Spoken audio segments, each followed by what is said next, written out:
Good afternoon. Thank you for being here. I had practiced good morning, but it's afternoon now. Before I start, there are two things I wanted to say. About the digital mail, tablets are great. I am a professor and I teach online. I love it. But tablets can't handle the heat.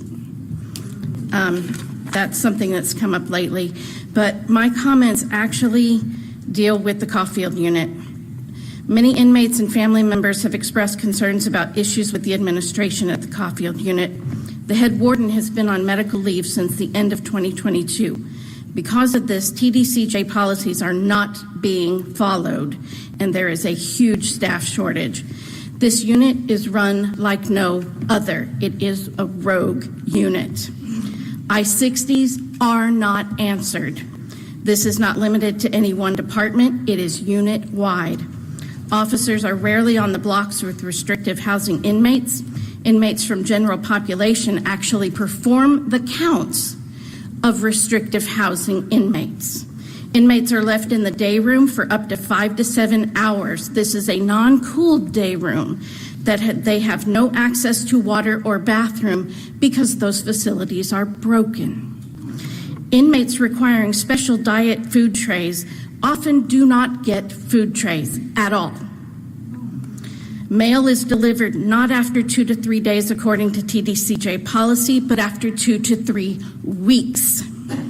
When mail is denied, it is very rare for an inmate to actually receive a denial form explaining why it was denied and an appeal form.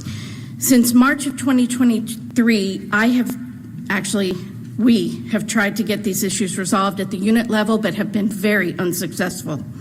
A few times the family liaison submitted I-60s on my behalf and on behalf of other inmates to departments including property, mail, maintenance, and security, and none of them have been responded to as of today, August 25th. I have tried to contact the regional director, Carol Monroe, in mid-July and in early August, and I have not yet heard back from his office. These circumstances are causing human rights issues which are resulting in negligence and ultimately have contributed at least partially to the death of Patrick Womack this past Monday between 2:30 and 3 o'clock p.m. when I was on the phone with my loved one and the SSI walked by my loved one's cell and said, "Oh my God, I wasn't prepared for that today." During the hottest part of the summer, Mr. Womack was in restrictive housing, which at Caulfield is a metal door that has sheet metal welded to prevent airflow. So those carefully placed fans that are talked about on the news do not go into the cells.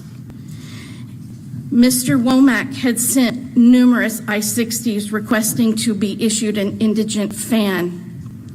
Unfortunately, I-60s are not answered at the Caulfield unit, and it was not an officer who found him, it was another inmate.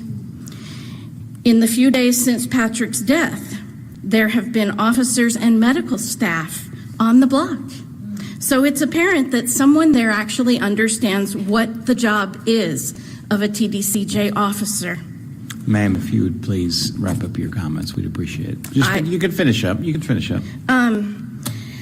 This type of treatment of people who will be released back into society is atrocious.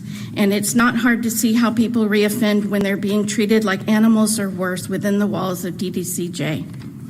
I hope we can do better. This is my home state, and I love it, and I don't plan on leaving. Thank you, ma'am. Thank you. Appreciate you being here.